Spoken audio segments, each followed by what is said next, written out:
News, ಇದು ಎಲ್ಲರಂತಲ್ಲ. ಆತ್ಮೀಯ ವೀಕ್ಷಕರೇ, ನಿಮ್ಮೆಲ್ಲರಿಗೂ ಸ್ವಾಗತವನ್ನು ಮಾಡಿ. ಬಹುತೇಕ ಕರ್ನಾಟಕದ ವ್ಯವಸ್ಥೆಯಲ್ಲಿ ಇವತ್ತು ಬಿಸಿಲಿನ ಬೇಗೆ ಭಯಂಕರ ಆಗ್ತಾ ಇದೆ. ಉರಿ ಬಿಸಿಲು, ತಾಪಮಾನ, ಬೆಂಕಿ ಅಂತ ಬಿಸಿಲು ಎಲ್ಲ ಅಯ್ಯೋ ಯಪ್ಪ ಅನ್ನೋಂಗಾಗಿದೆ. ಸುಮಾರು ಗದಗದಲ್ಲಿ 38 ಡಿಗ್ರಿ ಸೆಲ್ಸಿಯಸ್ ಇದೆ. ಸೊ ಒಟ್ಟಾರೆ ರಾಜ್ಯದ್ದು ಗದಗಿಂದ ವ್ಯವಸ್ಥೆ ನೋಡಿಬಿಟ್ರೆ 37ರಿಂದ 45 ಡಿಗ್ರಿ ಸೆಲ್ಸಿಯಸ್ ವರೆಗೆ ಹೋಗ್ತಾ ಇದೆ. ಏಪ್ರಿಲ್ 29ರಿಂದ ಇನ್ನೂ ಇದು ಅಧಿಕವಾಗುತ್ತೆ. ಸೊ ಈಗಾಗಲೇ ಸಾಕಷ್ಟು ಇದಕ್ಕೆ ಕಡು ಬಿಸಿಲು ಅಂತಾರೆ, ಭೀಕರ ಉರಿ ಅಂತಾರೆ, ಆಮೇಲೆ ಬಹಳ ತಾಪಮಾನ ಅಂತಾರೆ, ಭಯಂಕರ ಬಿಸಿಲಾಘಾತ ಅಂತಾರೆ, ಏನೇನೋ. ಯಾಕಿದು ಆಗ್ತಾ ಇದೆ ಅಂದ್ರೆ ಈ ವ್ಯವಸ್ಥೆ ಹಂಗಿದೆ. ಸೊ ಈ ವ್ಯವಸ್ಥೆಗೆ ನಾವು ಏನ್ ಮಾಡ್ಬೇಕು? ನಮ್ಮನ್ನ ನಾವು ರಕ್ಷಣೆ ಮಾಡ್ಕೋಬೇಕು. ನಮ್ಮ ಪಶು ಪಕ್ಷಿಗಳು, ಪ್ರಾಣಿಗಳು, ಜಾನುವಾರು, ಮನೆ, ಇವೆಲ್ಲ, ಮತ್ತ ಗರ್ಭಿಣಿಯರು, ರೋಗಿಗಳು, ಇವ್ರನ್ನೆಲ್ಲ ನಾವು ಹೇಗೆ ಕಾಪಾಡಬೇಕು? ಈ ಬಿಸಿಲಿಂದ ನಮ್ಮನ್ನ ನಾವು ಹೇಗೆ ಸಂರಕ್ಷಣೆ ಮಾಡ್ಕೋಬೇಕು ಅನ್ನುವಂತ ಒಂದು ಪ್ರಶ್ನೆ. ಈಗ ಬೇರೆ ಬೇರೆ ವ್ಯವಸ್ಥೆಯಲ್ಲಿ ಹೇಳ್ತಾರೆ, ಸಾಮಾನ್ಯವಾಗಿ ವೈದ್ಯರೆಲ್ಲ ಹೇಳ್ತಾರೆ, ಆದ್ರೆ ಆಯುರ್ವೇದಕ್ಕೆ ಅಂತಿದೆ, ಹೋಮಿಯೋಪತಿಕ್ ಅಂತಿದೆ, ಇಲ್ಲಿ ಬಹಳ ಮುಖ್ಯ. ಸೊ ನಮ್ಮ ಗದಗ ಜಿಲ್ಲೆಯಲ್ಲಿ ಆಯುಷ್ ಇಲಾಖೆ ಬಹಳಷ್ಟು ಉತ್ತಮವಾದಂತ ಕೆಲಸವನ್ನು ಮಾಡ್ತಾ ಇದೆ, ಗದಗ ಜಿಲ್ಲಾ ಆಯುಷ್ ಇಲಾಖೆ. ಸೊ ಇವ್ರು ಏನ್ ಹೇಳ್ತಾರೆ, ನಾವು ಮನೆ ಮದ್ದನ್ನು ಹೆಂಗ್ ಬಳಕೆ ಮಾಡ್ಕೋಬೇಕು, ನಾವು ಹೆಂಗ ಇರಬೇಕು, ಏನನ್ನ ಬಳಸಬೇಕು, ಇದೆಲ್ಲ ವಿಚಾರವಾಗಿ ಇವತ್ತು ಚರ್ಚೆ ಮಾಡ್ಲಿಕ್ಕೆ ಬಂದಿದ್ದಾರೆ. ನಮ್ಮ ಜೊತೆಗಿದ್ದಾರೆ ಡಾಕ್ಟರ್ ಅಶೋಕ್ ಜಿ ಬತ್ತಿಕಟ್ಟಿ, ಜಿಲ್ಲಾ ಆಯುಷ್ ಅಧಿಕಾರಿಗಳು, ಗದಗ. ಅವರನ್ನ ಸ್ವಾಗತ ಮಾಡ್ತೀವಿ ಸರ್. ನಮಸ್ತೆ. ಹಾಗೆ ಡಾಕ್ಟರ್ ಸಂಜೀವ್ ನಾರಪ್ಪನವರು, ವೈದ್ಯಾಧಿಕಾರಿಗಳು, ಆಯುಷ್ ಇಲಾಖೆ, ಗದಗ. ಅವರನ್ನ ಸ್ವಾಗತ ಮಾಡ್ತೀವಿ ಸರ್. ಹಾಗೆ ನಮ್ಮ ಡಾಕ್ಟರ್ ಪ್ರವೀಣ್ ಸರ್ವದೆ, ಆಯುರ್ವೇದ ತಜ್ಞ ವೈದ್ಯರು ಮತ್ತು ಸರ್ಕಾರಿ ಆಯುಷ್ ಇಲಾಖೆ, ರೋಣ. ಅವರನ್ನ ಸ್ವಾಗತ ಮಾಡ್ತೇವೆ ಸರ್. ಮೊಟ್ಟ ಮೊದಲು ಒಂದ್ ಸ್ವಲ್ಪ ಜನರಿಗೆ ಆಯುಷ್ ಇಲಾಖೆ ಬಗ್ಗೆ ಐಡಿಯಾ ಇಲ್ಲ. ಸೊ ಹಾಗಾಗಿ ನಮ್ಮ ಮತ್ತಿಕಟ್ಟಿ ಸರ್ ಕೇಳೋದು ಏನಂದ್ರೆ, ಆಯುಷ್ ಇಲಾಖೆ ಪರಿಚಯ ಮಾಡಿಕೊಡಿ ನಮ್ಗೆ. Yes sir. ಸರ್, ಆಯುಷ್ ಇಲಾಖೆ ಮೊದಲು 2003ಕ್ಕಿಂತ ಪೂರ್ವದಲ್ಲಿ ಭಾರತೀಯ ವೈದ್ಯ ಪದ್ಧತಿ ಮತ್ತು ಹೋಮಿಯೋಪತಿ ಇಲಾಖೆ ಅಂತಿತ್ತು. 2003 ನಂತರ ಅದನ್ನು ಆಯುಷ್ ಇಲಾಖೆ ಅಂತ ಮಾಡಿದ್ರು. ಇಂಗ್ಲಿಷ್ ನಲ್ಲಿ ಹೇಳೋದಾದ್ರೆ ಇದನ್ನ AYUSH ಅಂತ ಕರಿತೀವಿ. ಅಂದ್ರೆ 5 ವೈದ್ಯಕೀಯ ಪದ್ಧತಿಗಳನ್ನ ಒಂದೇ ಇಲಾಖೆ ಅಡಿ ಒಳಗ ತಗೊಂಡ್ ಬಂದು ಆಯುಷ್ ಅಂತ ಮಾಡಿದ್ರು. ಸೊ A ಅಂದ್ರ ಆಯುರ್ವೇದ, Y ಅಂದ್ರ ಯೋಗ ಮತ್ತು ನ್ಯಾಚುರೋಪತಿ, U ಅಂದ್ರ ಯುನಾನಿ, S ಅಂದ್ರ ಸಿದ್ಧ, H ಅಂದ್ರ ಹೋಮಿಯೋಪತಿ. ಸೊ 5 ಪದ್ಧತಿಗಳನ್ನ ಸೇರಿಸಿ ಮಾಡಿದ್ರು. ನಮ್ಮ ಗದಗ ಜಿಲ್ಲೆ ಬಗ್ಗೆ ಹೇಳೋದಾದ್ರೆ, ಇಲ್ಲಿ ಸಿದ್ಧ ವೈದ್ಯರನ್ನ ಹೊರತುಪಡಿಸಿ ನಮ್ಮಲ್ಲಿ 4 ವೈದ್ಯ ಪದ್ಧತಿಗಳ ವೈದ್ಯರು ಸೊ ನಮ್ಮಲ್ಲಿ ಇದ್ದಾರೆ ಅನ್ನುವಂಥದ್ದೇ ಒಂದು ಹೆಮ್ಮೆ. ಇನ್ನು ನಮ್ಮ ಇಲಾಖೆಯಲ್ಲಿ ಗದಗ ಜಿಲ್ಲೆಯಲ್ಲಿ ತಾಲೂಕಾ ಆಸ್ಪತ್ರೆಯನ್ನ ನೋಡೋದಾದ್ರೆ, ಈ ಗದಗ ಬೆಡಗೇರಿಯಲ್ಲಿ ಒಂದು ಜಿಲ್ಲಾ ಮಟ್ಟದ ಆಯುರ್ವೇದ ಆಸ್ಪತ್ರೆ ಇದೆ. ಆಮೇಲೆ ನರಗುಂದಲ್ಲಿ ತಾಲೂಕು ಆಯುರ್ವೇದ ಆಸ್ಪತ್ರೆ ಇದೆ. ಮುಂಡ್ರಿಗಿಯಲ್ಲಿ ತಾಲೂಕು ಆಯುರ್ವೇದ ಆಸ್ಪತ್ರೆ ಇದೆ. ರೋಣದಲ್ಲಿ ಇದೆ. ಅದನ್ನ ಬಿಟ್ಟರೆ ಆಮೇಲೆ ನಮ್ದು 50 ಬೆಡ್ಡಿನ ಸಂಯುಕ್ತ ಆಯುಷ್ ಆಸ್ಪತ್ರೆ ಅಂತೇಳಿ ಏನು ಜಿಲ್ಲಾ ಆಸ್ಪತ್ರೆ ಅದರ ಹಿಂದ್ಗಡೆ ನಮ್ದೊಂದು ತುಂಬಾ ಉತ್ತಮವಾದಂತಹ ಕೆಲಸವನ್ನು ಮಾಡ್ತಾ ಇದೆ. ವೆಲ್ ಇಕ್ವಿಪ್ಡ್ ಒಂದು ಆಸ್ಪತ್ರೆ ಇದೆ. ಇನ್ನ ಗ್ರಾಮೀಣ ಮಟ್ಟದಲ್ಲಿ ನಮ್ಮ ಗದಗ ತಾಲೂಕಿನಲ್ಲಿ 8 ಸರ್ಕಾರಿ ಆಯುರ್ವೇದ ಚಿಕಿತ್ಸಾಲಯಗಳಂತ ಕರಿತೀವಿ ಗ್ರಾಮೀಣ ಮಟ್ಟದಲ್ಲಿ. ಆಮೇಲೆ ರೋಣದಲ್ಲಿ 6 ಮತ್ತೆ ಮುಂಡ್ರಿಗಿಯಲ್ಲಿ 6, ಹಿಂಗೆ 20 ಚಿಕಿತ್ಸಾಲಯಗಳು ಕೆಲಸ ಮಾಡ್ತಾ ಇಲ್ಲ. ಓಕೆ, ಈಗ ನಿಮ್ಮಲ್ಲಿ ಎಲ್ಲರೂ ಉಚಿತವಾಗಿ ಸೇವೆ? ಉಚಿತವಾಗಿ. ಈ ಸರ್ಕಾರಿ ಹಾಸ್ಪಿಟಲ್ ಇರ್ತಾವಲ್ಲ ಹಂಗೆ ಉಚಿತವಾಗಿ ಸೇವೆ. ಇಲ್ಲಿ ಜಿಲ್ಲಾ ಆಸ್ಪತ್ರೆಯಲ್ಲಿ ನಮ್ದು ಜಿಲ್ಲಾ ಅಂದ್ರೆ ಜಿಮ್ಸ್ ಹಿಂದ್ಗಡೆ 50 ಹಾಸಿಗೆಗಳ ಸಂಯುಕ್ತ ಆಯುಷ್ ಆಸ್ಪತ್ರೆ. ಯಾಕೆ ಸಂಯುಕ್ತ ಅಂತ ಕರೆದ್ರೆ, ಅಲ್ಲಿ ಆಯುರ್ವೇದ ವೈದ್ಯರಿದ್ದಾರೆ, ಹೋಮಿಯೋಪತಿ ವೈದ್ಯರಿದ್ದಾರೆ, ಯುನಾನಿ ವೈದ್ಯರಿದ್ದಾರೆ, ಅಲೋಪತಿಕ್ ಕೆಲಸ. ಅಲೋಪತಿಕ್ ಪಕ್ಕದಲ್ಲಿ ಹೆಂಗೋ ಬೇರೆನೆ ಇದೆ. ಅದು 10 ಹಾಸಿಗೆಗಳ ಆಯುರ್ವೇದ ಆಸ್ಪತ್ರೆ. ಓಕೆ ಸರ್, ಈಗ ಮುಖ್ಯವಾಗಿ ವಿಷಯಗಳು ನಾರಪ್ಪನವ್ರು ಸರ್. ಬಿಸಿಲಿನ ತಾಪ ಇದೆ, ನಿಮ್ಗೆ ಗೊತ್ತಿದೆ ಸಿಕ್ಕಾಬಿಟ್ಟೆ, ಅದ್ರ ನೀವು ಸ್ಮಾರ್ಟ್ ಇದೀರಿ. ಈ ಬಿಸಿಲಿನಿಂದ ಆಗುವಂತ ಲಕ್ಷಣಗಳಿಗೆ ಏನ್ ಲಕ್ಷಣ ನಾವು ಕಂಡುಕೊಳ್ತೀವಿ? ಬಿಸಿಲಿನ ಈಗ ಇವಂಗ ಬಿಸಿಲು ತಾಗ್ತಾ ಇದೆ, ಇವರು ಬಿಸಿಲಿನ ಅಪಾಯಕ್ಕೆ ಗುರಿಯಾಗಿದ್ದಾರೆ, ಪರಿಣಾಮಗಳು, ಲಕ್ಷಣಗಳು. ಈಗ ನೋಡಿ ಸರ್, ಇದು ನಮ್ಮಲ್ಲಿ ಈಗ ಬಿಸಿಲಿನ ತಾಪ ಬಹಳ ಹೆಚ್ಚಾಗ್ತಾ ಇದೆ. ಈಗ ಸ್ವೆಟ್ ಗ್ಲ್ಯಾಂಡ್ ಅಂತೇಳಿ ಗ್ರಂಥಿ ಒಂದ್ ಇರ್ತದೆ ನಮ್ಮಲ್ಲಿ. ಆ ಗ್ರಂಥಿಯಿಂದ ಏನ್ ಈ ಸ್ವೆಟ್ ಪ್ರೊಡ್ಯೂಸ್ ಆಗ್ತದೆ, ಈ ಬೇಸಿಗೆ ಕಾಲದಲ್ಲಿ ಇದು ಅತಿರೇಕವಾಗಿ ನಮ್ಮಲ್ಲಿ ಪ್ರೊಡ್ಯೂಸ್ ಆಗೋದ್ರಿಂದ ಬಾಡಿಯಲ್ಲಿ ಇರ್ತಕ್ಕಂತ ನೀರಿನ ಅಂಶ ಕಡಿಮೆ ಆಗ್ತದೆ. ಕಡಿಮೆ ಆದಗಳು ಏನಾಗ್ತದೆ, ಮನುಷ್ಯ ಸುಸ್ತಾಗೋದು, ಜಾಸ್ತಿ ಮಲಬದ್ಧತೆ ತೊಂದರೆ ಆಗೋದು, ಹೀಟ್ ಸ್ಟ್ರೋಕ್ ಆಗೋದು, ಆಮೇಲೆ ಡಿಹೈಡ್ರೇಷನ್ ಆಗೋದು, ತಲೆನೋವು, ಜಾಸ್ತಿ ಮೂತ್ರದ ತೊಂದರೆ ಆಗ್ಬೋದು. ಅದಕ್ಕ ಆ ಲಕ್ಷಣಗಳು ಜಾಸ್ತಿ ಕಾಣ್ತಾವಿದಾವು. ಅದಕ್ಕ ಇರ್ತಕ್ಕಂಥವು ಆಮೇಲೆ ಜಾಸ್ತಿ ಬೆವರಿಂದ ದರ್ಬೋಲೆ ಆಗ್ತದೆ ಸರ್, ವೀಕ್ನೆಸ್ ಆಗ್ಬಿಡ್ತದೆ ಮನುಷ್ಯನಿಗೆ. ಹ್ಮ್. ಅದಕ್ಕೆ ಮಸಲ್ ಕ್ರ್ಯಾಂಪ್ಸ್ ಬರ್ಬೋದು. ಹ್ಮ್. ಕ್ರ್ಯಾಂಪ್ಸ್, ಸ್ವಲ್ಪ ಕೈ ನಡಗೋದು, ಆಮೇಲೆ BP ಶುಗರ್ ಇದ್ದವ್ರಿಗಂತೂ ಜಾಸ್ತಿ ತ್ರಾಸ ಆಗ್ತದ. ಅವರು ಹೊರಗಡೆ ಅಡ್ಡಾಡ್ಬಾರ್ದು ಈ ಬಿಸಿಲಿನ ತಾಪಕ್ಕೆ. ಮನೆಯಲ್ಲೇ ಇರ್ತಕ್ಕಂತ ಔಷಧಿಗಳನ್ನ ಉಪಾಯ ಮಾಡ್ಕೊಂಡು ಅಲ್ಲೇ ಇರೋದು, ಜಾಸ್ತಿ ನೀರಿನ ಅಂಶ ಇರ್ತಕ್ಕಂತ ಕಾಯಿಪಲ್ಯಗಳನ್ನ ತಿನ್ನೋದು. ಸೌತೆಕಾಯಿ, ಬೀಟ್ರೂಟು, ಗಜ್ಜರಿ ಇಂಥವೆಲ್ಲ ಮನೆಯಲ್ಲೇ ತಯಾರು ಮಾಡಿ ಮನೆಯಲ್ಲಿ ಜಾಸ್ತಿ ತಿನ್ನೋದು. ಈ ಪಲ್ಯ ಮಾಡೋದಕ್ಕಿಂತ ಈ ತರಕಾರಿಗಳನ್ನ, ಹಸಿ ತರಕಾರಿಗಳನ್ನ ಜಾಸ್ತಿ ತಿನ್ನೋದು. ಆಮೇಲೆ ಪಾನಕ, ನಿಂಬು ಪಾನಕ ಕುಡಿಯೋದು. ಸ್ವಲ್ಪ ತುಳಸಿಯನ್ನ ನೀರಲ್ಲಿ ಹಾಕಿ ಕುಡಿದ್ರೆ ಅದು ಸ್ವಲ್ಪ ತಂಪಿನ ವಾತಾವರಣ ಇರ್ತದ. ಅಂತವೆಲ್ಲ ಮಾಡ್ಕೊಂಡ್ರೆ ಅವ್ರಿಗೆ ಸಾಕಷ್ಟು ಇಂಥವು ಸ್ಟ್ರೋಕು ಮತ್ತ ಈ ಚರ್ಮ ರೋಗ ಜಾಸ್ತಿ ಆಗ್ತಾವ ಸರ್. ಈ ಬಿಸಿಲಿನ ತಾಪಕ್ಕೆ ಚರ್ಮ ರೋಗ ಜಾಸ್ತಿ ಬರ್ತದ. ಅಲರ್ಜಿ ಇದ್ದವ್ರಿಗೆ, ಆಮೇಲೆ ಈ ಎಕ್ಸಿಮಾ ಇರ್ಬೋದು, ಸೋರಿಯಾಸಿಸ್ ಇರ್ಬೋದು, ಅಂತವೆಲ್ಲ ಕಾಯಿಲೆಗಳು ಈ ಟೈಮ್ದಲ್ಲಿ ಹೆಚ್ಚಾಗ್ತಾವ. ಅವ್ರಿಗೆ ತುರಿಕೆಗಳು ಜಾಸ್ತಿ ಆಗ್ತದೆ. ಆ ತುರಿಕೆಗಳಿಂದ ನಮ್ಮ ಹೋಮಿಯೋಪತಿಯಲ್ಲಿ ನಾವು ಸಾಕಷ್ಟು ನಾವು ಪ್ರಿವೆಂಟಿವ್ ಆಗಿ ಕೊಡ್ಬೋದು. ಅದಕ್ಕೆ ಟ್ರೀಟ್ಮೆಂಟ್ ಇದೆ ಸರ್. ಗ್ರಾಪೈಟಿಸ್ ಅಂತ ಇದೆ, ಆಮೇಲೆ ಬೆಲ್ಡೋನಾ ಅಂತ ಹೇಳಿ ಕೊಡ್ತೀವಿ ನಾವು, ಸಲ್ಫರ್ ಅಂತ ಹೇಳಿ ಕೊಡ್ತೀವಿ. ಇಚಿಂಗ್ ಆಗೋದು ಕಡಿಮೆ ಆಗ್ತದೆ. ಫಂಗಲ್ ಇನ್ಫೆಕ್ಷನ್ ಕೂಡ ಜಾಸ್ತಿ ಆಗ್ತದೆ ಅದ್ರೊಳಗ. ಆ ಫಂಗಲ್ ಇನ್ಫೆಕ್ಷನ್ ಕೂಡ ನಾವು ಹೆಚ್ಚು ಅದನ್ನ ನಮ್ಮಲ್ಲಿ ಪ್ರಿವೆನ್ಷನ್ ಮತ್ತೆ ಟ್ರೀಟ್ಮೆಂಟ್ ಕೂಡ ಕೊಡಬಹುದು ಅಂತೇಳಿ ನಾನು ನಮ್ಮ ವೈದ್ಯಕೀಯ ಇದ್ರೊಳಗ ಹೇಳ್ಬೋದು. ಪದ್ಧತಿ ಆಯುರ್ವೇದಿಕದೊಳಗೆ ಏನದ ಪರಿಹಾರ? ಈಗ ಇವೆಲ್ಲ ಹೇಳಿದ್ರು ಸರ್, ಇಂಥವೆಲ್ಲ ಅನಾಹುತ ಆಗ್ತಾವ ಲಕ್ಷಣಗಳು, ಅದಕ್ಕೆ ಪರಿಹಾರ ಆಯುರ್ವೇದಿಕ್ ಒಳಗೆ ಏನ ಸರಿ? ಇದು ಫಸ್ಟ್ ನಮ್ಮಲ್ಲಿ ಒಂದು ಕಾನ್ಸೆಪ್ಟ್ ಇದೆ, ದಿನಚರ್ಯ ಋತುಚರ್ಯ ಅಂತ ಬರ್ತದೆ. ದಿನಚರ್ಯ, ದಿನದಲ್ಲಿ ಮಾಡುವಂತಹ ಏನು ಆಚರಣೆಗಳನ್ನ ದಿನಚರ್ಯ ಅಂತ ಕರೆದ. ಆಮೇಲೆ ಋತುಚರ್ಯ ಅಂತ ಬರ್ತದೆ. ಋತು ಅನುಸಾರವಾಗಿ ನಾವು ಯಾವ ರೀತಿ ಇರಬೇಕು, ನಮ್ಮ ದಿನಚರ್ಯ ಹೇಗಿರ್ಬೇಕು ಋತು ಅನುಸಾರವಾಗಿ. ಈಗ ನಿಮಗೆ ಗೊತ್ತು, ಷಡ್ ಋತುಗಳು ಅಂತ ಬರ್ತಾವ: ಶಿಶಿರ, ವಸಂತ, ಗ್ರೀಷ್ಮ, ವರ್ಷ, ಶರದ್, ಹೇಮಂತ. ಇದು ಏನು ವಸಂತ ಮತ್ತು ಗ್ರೀಷ್ಮವನ್ನ ನಾವು ಸಮರ್ ಸೀಸನ್ ಅಂತ ಕರಿತೀವಿ, ವಸಂತ ಮತ್ತು ಗ್ರೀಷ್ಮ. ಈಗ ನಮ್ಮ ಶಾಸ್ತ್ರದಲ್ಲಿ ಋತುಚರ್ಯ ಒಳಗೆ ಅದು ಪ್ರತಿಯೊಂದು ಋತುವಿಗೆ ಅನುಸಾರವಾಗಿ ಅವರು ಹೇಳ್ಬಿಟ್ಟಿದ್ದಾರೆ. ಏನೇನು ಆಹಾರ ಹೆಂಗಿರ್ಬೇಕು, ನಮ್ದು ವಿಹಾರ ಹೆಂಗಿರ್ಬೇಕು, ಏನ್ ಮಾಡ್ಬೇಕು, ಏನ್ ಮಾಡಬಾರ್ದು ಅನ್ನೋದನ್ನ ಅವರು ಒಂದು ನಿಮಗೆ ಅಷ್ಟಾಂಗ ಹೃದಯ ಅಂತ ಒಂದು ನಮ್ದೊಂದು ಇದು ಬರ್ತದೆ, ಬುಕ್ ಬರ್ತದೆ, ಅಷ್ಟಾಂಗ ಹೃದಯ ಮತ್ತು ಅಷ್ಟಾಂಗ ಸಂಗ್ರಹ ಅಂತೇಳಿ. ಅದರಲ್ಲಿ 3ನೇ ಚಾಪ್ಟರ್ ಅಲ್ಲಿ ಋತುಚರ್ಯ ಬಗ್ಗೆನೇ ಹೇಳಿದ್ದಾರೆ. ಈಗ ಗ್ರೀಷ್ಮ ಋತುದ ಬಗ್ಗೆ ತುಂಬಾ ವರ್ಣನೆ ಕೊಟ್ಟಿದ್ದಾರೆ ಅವರು. ನಿಮಗೆ ಕೆಲವೊಂದೊಂದು 2-3 ಹೇಳ್ತೀನಿ ನೋಡಿ ಪರಿಹಾರಗಳು ಏನದ. ಹೇಳ್ತೇನೆ, ನೀವು ನೋಡ್ಕೊಳ್ರಿ. ಯೋಗದೊಳಗೆ ಏನು ಪರಿಹಾರ ಅದ ಹೇಳ್ರಿ? Yes sir. ಈಗ ಹೊರಗಿಂದ ನಾವು ಏನೋ ಔಷಧಿ ತಗೋಬೇಕು, ಆಹಾರ ತಗೋಬೇಕು ಅಂದ್ರೆ ಹೊರಗಿಂದ ತಗೋಬೇಕು. ಏನು ಇಲ್ಲದೇನೆ ನಾವು ಯೋಗದಲ್ಲಿ ಈ ಗಾಳಿಯನ್ನೇ ಔಷಧಿಯಾಗಿ ಮನೆಮದ್ದಾಗಿ ಬಳಸಿಕೊಂಡು ಈ ಬೇಸಿಗೆಯ ತಾಪವನ್ನ, ಅದರಿಂದ ಆಗುವಂತ ತೊಂದರೆಗಳನ್ನ ಕಡಿಮೆ ಮಾಡಲಿಕ್ಕೆ ವಿಶೇಷವಾಗಿ ಪ್ರಾಣಾಯಾಮದಲ್ಲಿ ಅದಕ್ಕೆ ಪರಿಹಾರ ಉಂಟು. ಅನೇಕ ಜನ ಕೇಳ್ತಿರ್ತಾರೆ, ಈಗ ಬೇಸಿಗೆ ಒಳಗೆ ಮುಂಜಾನೆ ಎದ್ದ ತಕ್ಷಣ ನಮಗ ಮೈ ಬೆವರ್ತದ, ಸ್ವಲ್ಪ ನಡೆದ್ರೆ ಸಾಕು ಮೈ ಬೆವರ್ತದ, ಇಂಥದಾಗ ಎಲ್ಲೇ ಮಾಡೋದ್ರಿ ಅಂತ. ಬಟ್ ಯೋಗ ನಾವು ಫಾಸ್ಟ್ ಆಗಿ ಮಾಡಂಗಿಲ್ಲ, ಸಾವಕಾಶವಾಗಿ ಉಸಿರಿನ ಗುಂಟ ಮಾಡೋದ್ರಿಂದ ಮತ್ತು ನಸಕ್ನಾಗೆದ್ದು ತಂಪಾದ ವಾತಾವರಣದಲ್ಲಿ ಮಾಡೋದ್ರಿಂದ ನಮಗ ಡೆಫಿನೆಟ್ ಆಗಿ ಲಾಭ ಆಗ್ತದೆ. ಆದ್ರೆ ಏನು, ಬೇಸಿಗೆಯಲ್ಲಿ ನಾವೇನ್ ಹೇಳ್ತೀವಿ ಅಂದ್ರೆ ಉಳಿದ ದಿನಗಳಿಗಿಂತ ಕಡಿಮೆ ಪ್ರಮಾಣದಲ್ಲಿ ಮಾಡ್ರಿ. ಉಳಿದ ದಿನ ನೀವು ದಿನಾನು 1 ತಾಸು ಮಾಡ್ತಾ ಇದ್ರೆ ಇಲ್ಲಿ ಅರ್ಧ ತಾಸು ಮಾಡಿದ್ರೆ ಸಾಕು ಅಂತ. ಇದ್ರೆ ಸ್ವಲ್ಪ ಇಲ್ಲಿ ಬ್ರಿಸ್ಕ್ ಎಕ್ಸರ್ಸೈಸ್ ಅಂತ ಏನ್ ಮಾಡ್ತೀವಿ ನಾವು, ಅದನ್ನ ಒಂದು 5 ನಿಮಿಷ ಅಷ್ಟೇ ಮಾಡಿ, ಒಂದು 10 ನಿಮಿಷ ಯೋಗಾಸನಗಳನ್ನ ಮಾಡಿ, 20 ನಿಮಿಷ ನಾವು ಪ್ರಾಣಾಯಾಮಕ್ಕೆ ಕೊಡ್ಬೇಕು. ಪ್ರಾಣಾಯಾಮ ಹೇಗೋ ನಾವು ಆರಾಮ್ ಕೂತ್ಕೊಂಡು ಉಸಿರಾಟದ ಕಡೆಗೆ ಮಾಡಿ ಉಸಿರಾಟದ ವ್ಯಾಯಾಮ ಮಾಡ್ತೀವಿ. ವಿಶೇಷವಾಗಿ ಇಲ್ಲಿ ಒಂದು 4 ಪ್ರಾಣಾಯಾಮಗಳನ್ನ ಹೇಳ್ತಾರೆ: ಶೀತಲಿ ಪ್ರಾಣಾಯಾಮ, ಶೀತಕಾರಿ ಪ್ರಾಣಾಯಾಮ, ಸದಂತ ಪ್ರಾಣಾಯಾಮ ಅಂತ ಬರ್ತದೆ. ಸೊ ಶೀತಲಿ ಪ್ರಾಣಾಯಾಮ ಅಂತಂದ್ರೆ ಈ ನಮ್ಮ ನಾಲಿಗೆಯನ್ನ ಕೊಳವೆ ಆಕಾರ ನಾವು ಹೊರಗೆ ಚಾಚ್ತೀವಿ, ಈ ತರ ಚಾಚಿ ಅದರ ಮುಖಾಂತರ ಉಸಿರನ್ನ ಸಾವಕಾಶವಾಗಿ ಒಳಗೆ ಎಳ್ಕೊಳ್ಳೋದು. ಒಳಗೆ ಎಳ್ಕೊಂಡ್ಮೇಲೆ ಎಷ್ಟು ಹೊತ್ತು ಸಾಧ್ಯವೋ ಅಷ್ಟು ಒಳಗೆ ಹಿಡ್ಕೋಬೇಕು, ಅದಕ್ಕೆ ಅಂತಃಕುಂಭಕ ಅಂತ ಕರಿತೀವಿ. ಆಮೇಲೆ ಬಿಡ್ಬೇಕು ಅನಿಸ್ದಾಗ ಬಲಗಡೆ ಹೊರಳೆಯನ್ನ ಮುಚ್ಚಿ ಎಡಗಡೆ ಹೊರಳೆಯಿಂದ ಬಿಡ್ತೀವಿ. ಇದು ನೋಡಿ, ಈಗ ಇಡಾ ನಾಡಿ ಅಂತ ಕರಿತೀವಿ ಎಡಗಡೆ ಹೊರಳೆಗೆ, ಬಲಗಡೆ ಹೊರಳೆಗೆ ನಾವು ಪಿಂಗಳ ಅಂತ ಕರಿತೀವಿ. ಸೊ ಈ ಇಡಾ ನಾಡಿಯಿಂದ ಏನು ತಗೊಳ್ಳುವಂತ ಉಸಿರು ನಮ್ಮ ದೇಹಕ್ಕೆ ತಂಪನ್ನು ಉಂಟು ಮಾಡ್ತದೆ ಅಂತ ಹೇಳ್ಕೊಂಡು ಯೋಗಶಾಸ್ತ್ರ, ಯೋಗ ವಿಜ್ಞಾನ ಹೇಳ್ತದೆ. ಹಾಗಾಗಿ ಇಲ್ಲಿ ನಮಗೆ ಬಾಡಿಗೆ ತಂಪಾಗಬೇಕು. ಹಾಗಾಗಿ ನಾಲಿಗೆ ಮುಖಾಂತರ ತಗೊಂಡು ಎಡಗಡೆಯಿಂದ ಬಿಟ್ಟಾಗ ಅದು ಇಮಿಡಿಯೇಟ್ ಆಗಿ ಕೂಡಲೇನೆ ತತ್ಕ್ಷಣ ನಮಗೆ ತಂಪಿನ ಅನುಭವ ಆ ವ್ಯಕ್ತಿಗೆ ಆಗ್ತದೆ, ಡೆಫಿನೆಟ್ಲಿ ಆಗ್ತದೆ. ಇದು ಎರಡನೇದ್ದು ಶೀತಕಾರಿ. ಇದನ್ನ ನಾವು ಎಷ್ಟು ಸಲ ಮಾಡಬೇಕು ಅಂತ ಒಂದು ಪ್ರಶ್ನೆ ಬರ್ತದೆ. ನಮಗ್ ಎಷ್ಟ್ ಸಲ ಮಾಡಿದ್ರೆ ಹಿತ ಆಗ್ತೋ ಅಷ್ಟ್ ಸಲ ಮಾಡ್ಬೋದು, ತೊಂದ್ರೆನೇ ಇಲ್ಲ.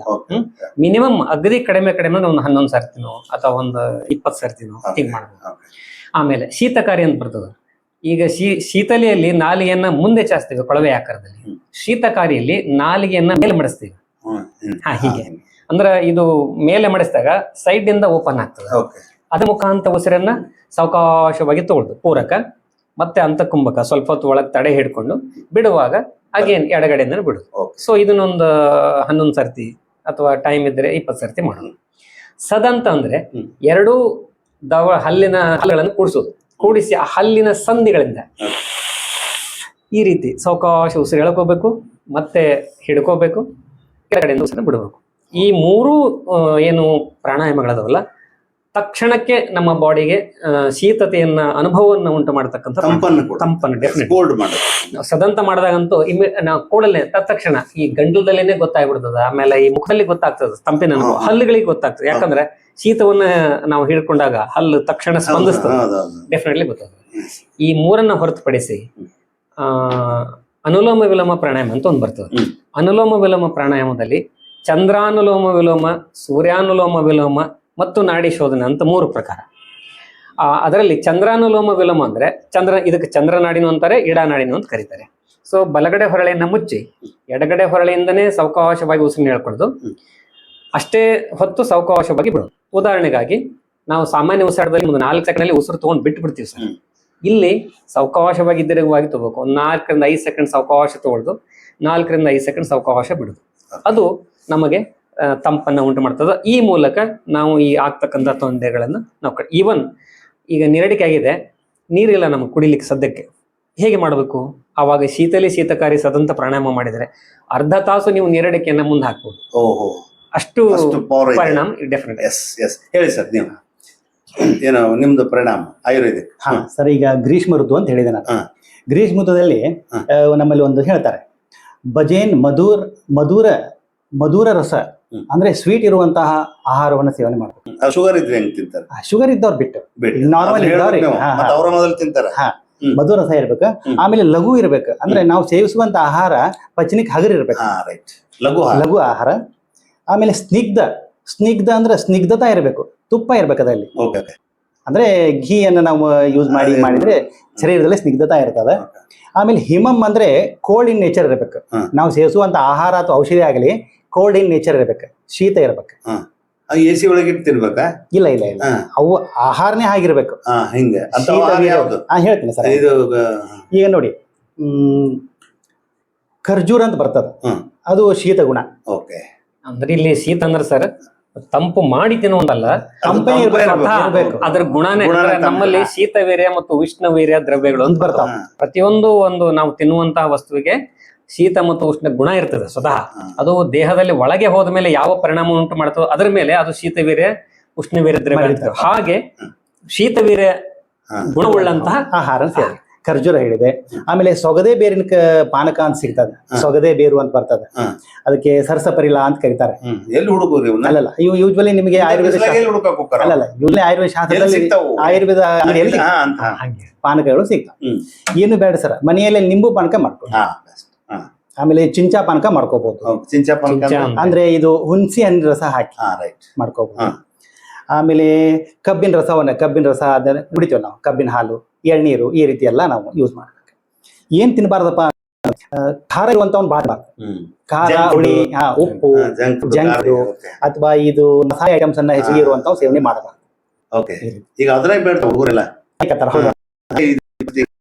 ಆಮೇಲೆ ಇನ್ನೊಂದು ಸರ್, ಒಣ ದ್ರಾಕ್ಷಿ ಅವನು ಸಹಿತ ಯೂಸ್ ಮಾಡಬಹುದು. ದ್ರಾಕ್ಷಿ ನೀರು, ದ್ರಾಕ್ಷಿ ಆಮೇಲೆ ಇನ್ನೊಂದು ಮೇಲೆ ಈಗ ಅಂದ್ರೆ ವ್ಯಾಯಾಮವನ್ನ ಸರ್ ಹೇಳಿದ್ರಿ. ಈಗ ಆಕ್ಚುಲಿ ಗ್ರೀಷ್ಮ ಋತುದಲ್ಲಿ ವ್ಯಾಯಾಮ ನಿಷಿದ್ಧ, ಸ್ವಲ್ಪ ರೂಢಿ ತಪ್ಪಬಾರ್ದು ಸ್ವಲ್ಪ ಮಾಡುದು. ಆಮೇಲೆ ಮಧ್ಯಾಹ್ನ ಮಲಗಲಿಕ್ಕೆ ಈ ಋತುವಿನಲ್ಲಿ ಹೇಳ್ತಾರೆ ರೆಸ್ಟ್ ಆಗ್ಲಿ ಅಂತ ಹೇಳಿ. ಯಾವ ಋತುವಿನಲ್ಲಿಯೂ ದಿವಾಸ್ವಪ್ನ ಅಂದ್ರೆ ಮಧ್ಯಾಹ್ನ ಮಲಗಲಿಕ್ಕೆ ಯಾವ ಋತುವಿನಲ್ಲೂ ಇಲ್ಲ. ಬಟ್ ಗ್ರೀಷ್ಮ ಋತುವಿನಲ್ಲಿ ದಿವಾಸ್ವಪ್ನ ಡೇ ಟೈಮ್ ಸ್ಲೀಪ್ ಮಾಡ್ಲಿಕ್ಕೆ ಅರ್ಧ ಗಂಟೆ ಮಲಗಬಹುದು, ವಿಶ್ರಾಂತಿ ಮಾಡಬಹುದು. ಆಮೇಲೆ ಬರಬಹುದು. ಆಮೇಲೆ ಅಭ್ಯಂಗ ಅಂದ್ರೆ ತೈಲಾಭ್ಯಂಗವನ್ನ ನಾವು ಮಾಡ್ಕೋಬಹುದು ಕೊಬ್ಬರಿ ಎಣ್ಣೆಯಿಂದ ಮಸಾಜ್ ಎಲ್ಲ ಮಾಡ್ಕೋಬಹುದು. ಹ್ಮ್. ಬೇಕದು. ಯಾಕಂದ್ರೆ ಸರ್ ವಾತ ಪಿತ್ತ ಕಫ ಅಂತ 3 ದೋಷಗಳು ನಮ್ಮಲ್ಲಿ ಇದಾವೆ. ಓಕೆ. ಈಗ ಬೇಸಿಗೆ ಕಾಲದಲ್ಲಿ ಅಂದ್ರೆ ಗ್ರೀಷ್ಮ ಋತುವಿನಲ್ಲಿ ಕಫ ಕರಗಿಬಿಡ್ತದೆ. ಶರೀರಲ್ಲಿರುವಂತ ಕಫ ಕರಗ್ತದೆ. ಕಫ ಅಂದ್ರೆ ಅದು ಈಕ್ವಲ್ ಟು ಸ್ಟ್ರೆಂತ್, ಅದು ಶರೀರಕ್ಕೆ ಬಲ ಕೊಡುವುದು. ಅದೇ ಕರಿಗ್ ಬಿಟ್ಟಿರ್ತದಲ್ಲ, ನಾವು ಕಫಕ್ಕೆ ಏನೂ ತೊಂದರೆ ಆಗಬಾರ್ದು ಅಂತ ಆಹಾರವನ್ನು ಸೇವನೆ ಮಾಡಬೇಕು. ಹಿಂಗಾಗಿ ಮಧುರ ಅಂದ್ರೆ ಸ್ವೀಟ್ ಇರುವಂತಾವು, ಶೀತ ಇರುವಂತಾವು ಆಹಾರವನ್ನು ಸೇವನೆ ಮಾಡಬೇಕು. ಓಕೆ.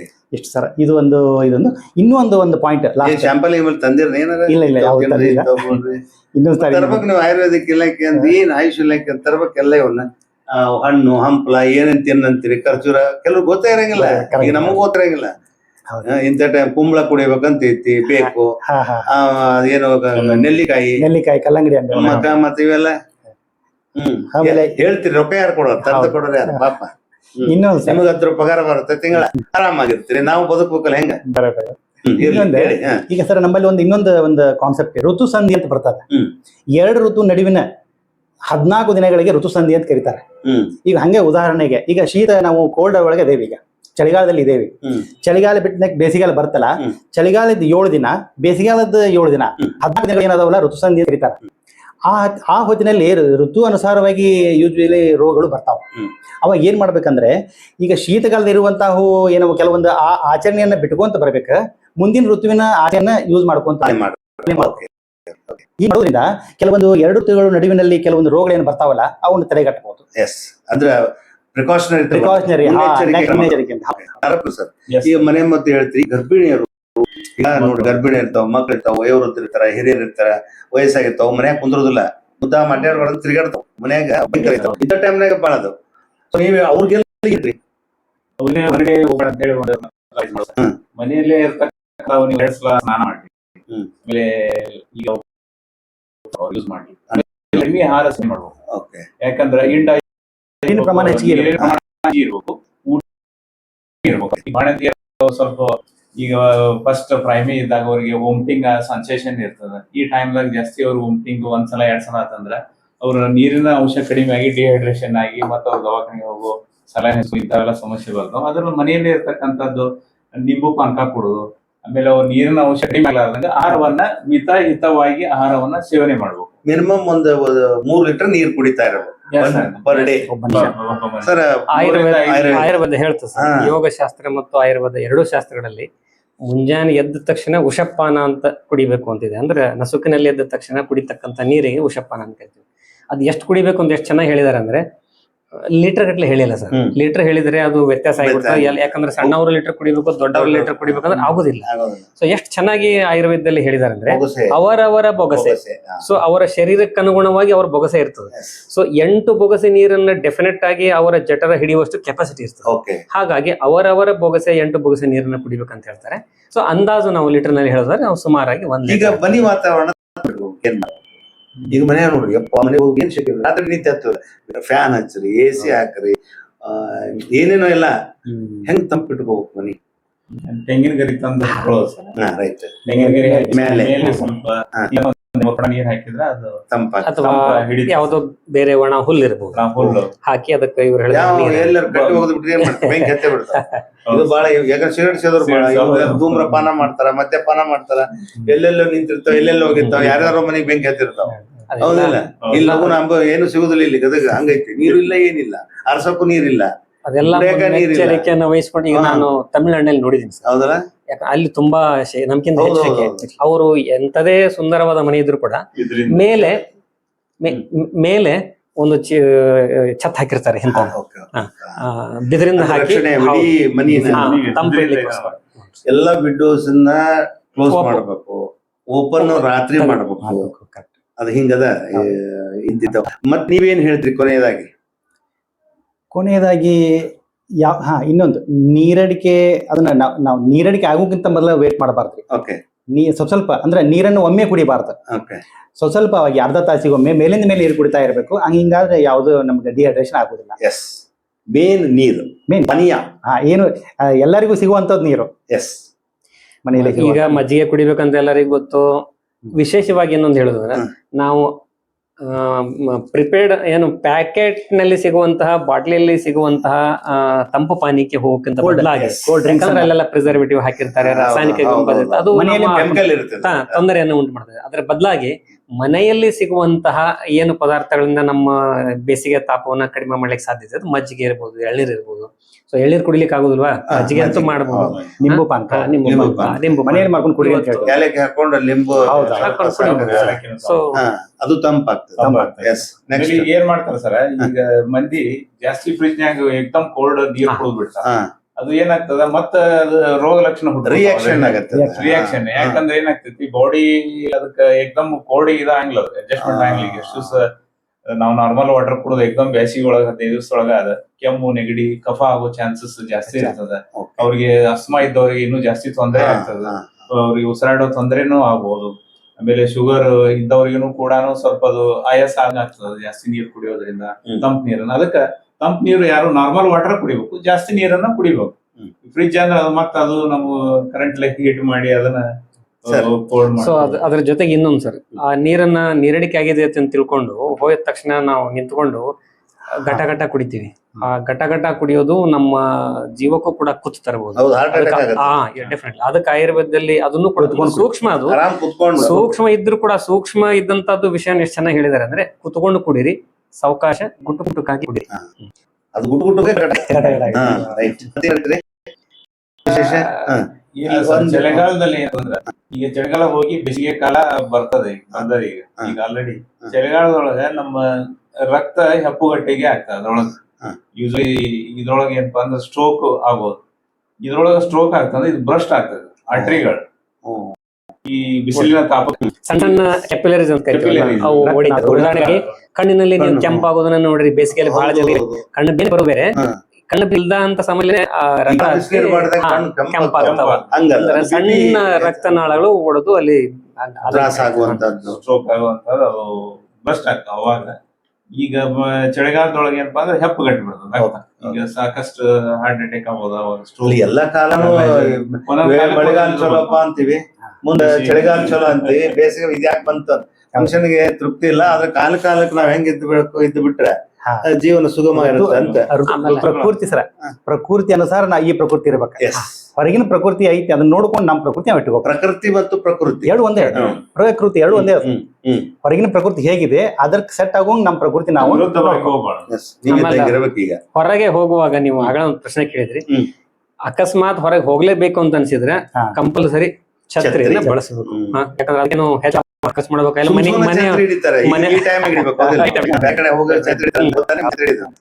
ಇನ್ನೊಬ್ಬ ಅದು ಬಿಟ್ಟು ಜೀವ ರಕ್ಷಣೆಗೂ ಹೌದಲ್ಲ. ಈಗ ಕಾಟನ್ ಬಟ್ಟೆಗಳನ್ನು ಕೂಡ ಯೂಸ್ ಮಾಡ್ಬೇಕು. ಖಾದಿ ಬಟ್ಟೆ ಅದು ಚರ್ಮ ರೋಗ ಜಾಸ್ತಿ ಬಂದ ಸಣ್ಣ ಮಕ್ಕಳಿಗೆ ಜಾಸ್ತಿ ಅವ್ರು ಹೇಳೋದು. ಅದಕ್ಕೆ ಅವ್ರಿಗೆಲ್ಲ ಕಾಟನ್ ಬಟ್ಟೆಗಳನ್ನ ಯೂಸ್ ಮಾಡ್ರಿ ಅಂತ ಯೂಸ್ ಮಾಡ್ಬೇಕು. ಮತ್ತೆ ಇವನ್ ದೊಡ್ಡವರು ಎಡಲ್ಸ್ ಕೂಡ ಅವರು ಕಾಟನ್ ಬಟ್ಟೆ ಹೊರಗೆ ಹೋಗ್ಬೇಕಾದ್ರೆ ಖಾದಿ ಬಟ್ಟೆ ಬಹಳ ಬೆಸ್ಟ್. ಖಾದಿ ಹಾಕಕ್ ಹೆದರ್ತಾರೆ, ಹಾದಿ ಬಿಟ್ಟವ್ರು ಖಾದಿ ಹಾಕ್ತಾರಂತ ಹಂಗೈತಿದ. ಆದ್ರೂ ಇರ್ಲಿ, ನೀವ್ ಹೇಳ್ದಂಗ್ ಖಾದಿ ಸರ್ಕಾರದೊಳಗೆ ನಾಲ್ಕನೇ ಶನಿವಾರ ಒಂದ್ ದಿವಸ ಎಲ್ಲ ನೀವ್ ಹಾಕ್ತಾರಲ್ಲ ಹಂಗ. ರೈಟ್, ಮತ್ತೇನಿಲ್ಲಲ್ಲ. ಎಸ್, ಇದುವರೆಗೆ ಅವ್ರ ಮಾತುಗಳನ್ನು ಕೇಳಿದ್ರಿ. ನಮ್ಮ ಅತ್ಯುತ್ತಮವಾದಂತ ಅಶೋಕ್ ಮತ್ತಿಗೆಟ್ ಸರ್ ಹೇಳಿದ್ದಾರೆ ಮಾತುಗಳನ್ನ, ಸಂಜೀವ್ ನಾರಪ್ಪನವ್ರು ಹೇಳಿದ್ರು, ಮತ್ತು ಪ್ರವೀಣ್ ಸರ್ವದೇ ಅವ್ರು ಹೇಳಿದ್ರು. ನಮ್ಮ ಜೀವ ಇದ್ರೆ ಜೀವನ, ಅದನ್ನ ನಾವು ಎಚ್ಚರಿಕೆಯಿಂದ ವಹಿಸ್ಬೇಕು. ನೀವು ಬಹಳಷ್ಟು ಈ ಬಿಸಿಲಿದೆ ಅಂತ ಹೇಳಿ ನೀವು ಏನೇನೋ ಬದುಕಿದ್ರೆ ಅದು ಆಗುದಿಲ್ಲ. ಈ ಬಿಸಿಲನ್ನ ನಾವು ಕಂಟ್ರೋಲ್ ಮಾಡ್ಬೇಕಾದ್ರೆ ಬಹಳಷ್ಟು ವಿಚಾರಗಳನ್ನ, ಹೆಚ್ಚು ನೀರು ಕುಡೀರಿ, ತಂಪು ಪಾನೀಯಗಳನ್ನು ಸೇವನೆ ಮಾಡ್ರಿ, ಹಣ್ಣುಗಳ ಸೇವನೆ ಮಾಡ್ರಿ, ಮಿತ ಆಹಾರ ಇರಲಿ. ಆಮೇಲೆ ದೈನಂದಿನ ಜೀವನ ಶೈಲಿ ಬದಲಿ ಮಾಡ್ಕೊಳ್ಳಿ. 12 ಗಂಟೆಯಿಂದ 4 ಗಂಟೆ ಮಟ್ಟ ಸ್ವಲ್ಪ ಆದಷ್ಟು ಟೈಮ್ಗಳನ್ನ ನೆರಳೊಳಗೆ ಇರ್ರಿ. ಅದು ಎಲ್ಲೇ ಇರ್ರಿ, ನೆರಳಲ್ಲಿ ಇರಿ.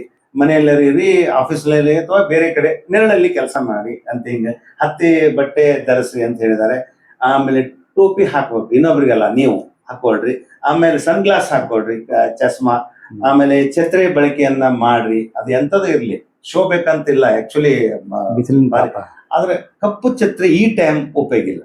ಕಪ್ಪು ಛತ್ರಿ ಯಾಕಂದ್ರೆ ಅದ್ರ ಇದು ಆಗತ್ತೆ, ಅದು ಹಿಟ್ಟು. ಸೊ ಛತ್ರಿನ ಬಳಕೆ ಮಾಡಿ. ಏನ್ ಸ್ವಲ್ಪ ಹೇಳಿದಲ್ಲ ಸರ್, ಮಧ್ಯಾಹ್ನ ವಿಶ್ರಾಂತಿ ಮಾಡ್ರಿ ಅಂತ. ನೀವು ಮಾಡ್ತಿರಿಲ್ಲ? ಇಲ್ಲ. ಓಕೆ, ವಿಶ್ರಾಂತಿ ಮಾಡಿ. ಮನೆಗಳಲ್ಲಿ ಮನೆಗಳನ್ನು ತಂಪಾಗಿರಿಸ್ಕೊಳ್ಳಿ. ಅಂದ್ರೆ ಕಿಟಕಿಗಳನ್ನ ಬಾಗಿಲುಗಳನ್ನ ಹಾಕ್ರಿ, ಅಗಲಿ. ಬಿಸಿಲು ಒಳಗೆ ಹೋಗೋದಂತೆ ನೋಡ್ಕೊಳ್ಳಿ. ರಾತ್ರಿ ಸಾಯಂಕಾಲ ಏನಿರ್ತದಲ್ಲ ತಂಪಾದ ಗಾಳಿ ಬರುತ್ತೆ, ಅವಾಗೆಲ್ಲ ಕುಲ್ಲ ಮಾಡಿ ಆರಾಮ್ ಮಲಗಿದೆ. ಓಕೆ, ಹಿಂಗ. ಆಮೇಲೆ ಅಗ್ನಿ ಅವಘಡ ಆಗುವಂತ ಚಾನ್ಸ್ ಇರ್ತಾವ. ಅಕ್ಕಪಕ್ಕದಲ್ಲಿ ಸಿಲಿಂಡರ್ ಹುಷಾರು. ಆಮೇಲೆ ನಿಮ್ಮ ಸಿಗರೇಟ್ ಸೇವನೆ ಮಾಡೋರು ಇರ್ತಾರೆ, ಅವ್ರಿಗೆ ಸ್ವಲ್ಪ ಎಚ್ಚರಿಕೆ ಹೇಳಿ. ಎಲ್ಲಾರು ಈಗ ಸ್ವಲ್ಪ ಕಿಡಿ ಆದ್ರೆ ಸಾಕು ಬೆಂಕಿ ಹತ್ತತ್ತೆ, ಅದು ಹುಷಾರಿರಿ. ಆಮೇಲೆ ನೆರಳಿನ ಆಶ್ರಯನ ಪಡ್ಕೊಳ್ಳಿ. ಮತ್ತೆ ಇಲ್ಲಿ ಗಾಢವಾದಂತ ನಮ್ಮ ನರಂ ಸರ್ ಹೇಳಿದ್ರು ಲಕ್ಷಣಗಳು ತಲೆನೋವು ಬರುತ್ತೆ, ಆಮೇಲೆ ಗಾಢ ವರ್ಣದ ಮೂತ್ರ ಬರ್ತಾವೆ. ಸೊ ಆಯಾಸ ಜಾಸ್ತಿ ಆಗುತ್ತೆ, ತಲೆ ಸುತ್ತು ಬರುತ್ತೆ, ಮೈ ಉರಿ ಆಗುತ್ತೆ, ಆಮೇಲೆ ಸಂಕಟ, ವಾಂತಿ, ಬೇಸರ, ಅಯ್ಯೋ ಅನ್ಸುತ್ತೆ. ಸೊ ಇವಕ್ಕೆಲ್ಲ BP ಹೆಚ್ಚಾಗುತ್ತೆ, ಸ್ಟ್ರೋಕ್ ಆಗುತ್ತೆ. ಕೂಡಲೇ ವೈದ್ಯರನ್ನ ಸಂಪರ್ಕ ಮಾಡಿ, ಜೀವ ರಕ್ಷಣೆ ಆಗುತ್ತೆ ನಿಮ್ದು. ಅದ್ರ ಜೊತೆಗೆ ಸರ್ ಹೇಳಿದ್ದಾರೆ ನಮ್ಮ ಆಯುಷ್ ವ್ಯವಸ್ಥೆಯಲ್ಲಿ ಹೆಂಗ್ ಬದುಕಬೇಕು, ಏನು ಯೋಗಗಳು ಬೇಕು. ಯೋಗ ಅದು ನಮ್ಮ ಬದುಕಿನ ಯೋಗ. ಸೊ ಅವುಗಳನ್ನ ನೀವು ಅಳವಡಿಸ್ಕೊಳ್ಳಿ. ಮತ್ತೆ ಆದಷ್ಟು ಚಹಾ, ಕಾಫಿ, ಮದ್ಯಪಾನ, ಧೂಮ್ರಪಾನ ಅವುಗಳಿಂದ ದೂರ ಇದೆ. ಅವು ಸ್ವಲ್ಪ ಕಡಿಮೆ ಮಾಡಿದ್ರೆ, ಇನ್ನು ಅತಿಯಾದ ಸಕ್ಕರೆ, ಪಾನಕ ಅವೆಲ್ಲ ಉಪಯೋಗ ಮಾಡಬೇಡಿ. ಆದಷ್ಟು ಬೆಲ್ಲ ಈ ಟೈಮ್ ಒಳ್ಳೇದು. ಮತ್ತೆ ಖರ್ಜೂರು ಅವೆಲ್ಲ ಸಾಧ್ಯ ಆದ್ರೆ ತಗೊಳ್ಳಿ. ನಾವು ಅಡ್ವೈಸ್ ಮಾಡ್ತಾರೆ, ಪಾಪ ಕೊಡಕ್ ಆಗುದಿಲ್ಲ.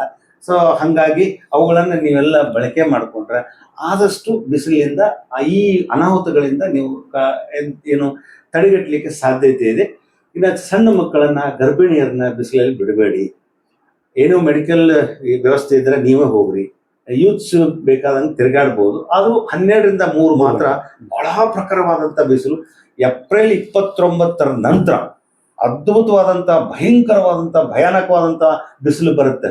ಈಗ ಮತ್ತೆ ಮಧ್ಯೆ ಸ್ವಲ್ಪ ಮಳೆ ಬಂದು ಇನ್ನೂ ಜಾಸ್ತಿ ಆಗತ್ತೆ. ಈ ಭೂಮಿಯ ತಾಪಮಾನ ಹೆಚ್ಚಾಗಿದೆ. ಸೊ ಇವೆಲ್ಲ ಎಚ್ಚರಿಕೆಗಳನ್ನ ನೀವು ಸ್ವಲ್ಪ ದಿನಕ್ಕೆ 2 ಬಾರಿ ಸ್ನಾನ ಮಾಡ್ರಿ ಅಂತ ಹೇಳ್ತಾರೆ. ಗದಿನ್ಯಾಗ ಅದು ಸಾಧ್ಯ ಐತಿ ಎಲ್ಲ ಗೊತ್ತಿಲ್ಲ. ನಿಮ್ಮ ಮನ್ಯಾಗ ಇದ್ರ, ವ್ಯವಸ್ಥೆ ಇದ್ರ, ಬೋರ್ ಇದ್ರ ಮಾಡ್ಕೊಡಿ. ಅದು ಒಂದು. ಇನ್ನು ಮಜ್ಜಿಗೆ ಜಾಸ್ತಿ, ಎಳ್ನೀರು ಜಾಸ್ತಿ, ಇನ್ನು ಮಸಾಲಾ ಪದಾರ್ಥಗಳನ್ನ ದಯಮಾಡಿ ಸೇವನೆ ಮಾಡಿ. 100% ನಿಮ್ಗೆ ಅದು ಅನಾಹುತನೇ ಗ್ಯಾರಂಟಿ. ಮಕ್ಕಳು ಕೇಳ್ತಾರಂತ ಕೊಡಿಸ್ಬೇಡಿ. ಐಸ್ ಕ್ರೀಮ್ ಕೂಡ ಬಾಯಾರಿಕೆ ಆಗತ್ತೆ. ಅದು ಐಸ್ ಕ್ರೀಮ್ ಅವಾಗಷ್ಟ ತಂಪು. ಆಮೇಲೆ ಇನ್ನು AC ಬಳಕೆ ಮಾಡಿ, ಅದರ ಪದಾರ್ಥಗಳನ್ನ, ತಂಪಾದ ಪದಾರ್ಥಗಳನ್ನ ಹೆಚ್ಚು ಸೇವನೆ ಮಾಡಿ. ಇವೆಲ್ಲ ವಿಚಾರಗಳನ್ನ ನಮ್ಮ ಜೊತೆಗೆ ಹಂಚಿಕೊಂಡು ತಮ್ಮ ಸಮಯವನ್ನು ಕೊಟ್ಟಿದ್ದಾರೆ ಆಯುಷ್ ಇಲಾಖೆಗೆ. ಮತ್ತೆ ಜೊತೆಗೆ ಅಶೋಕ್ ಮತ್ತಿಕಡ್ ಸರ್, ಸಂಜೀವ್ ನಾರಪ್ಪ ಅವರು, ಪ್ರವೀಣ್ ಸರ್ವದಿ ಅವರಿಗೆ ಅಭಿನಂದನೆಯನ್ನ, ನಮಸ್ಕಾರಗಳನ್ನು ತಿಳಿಸ್ತೇನೆ. ನಮಸ್ಕಾರ.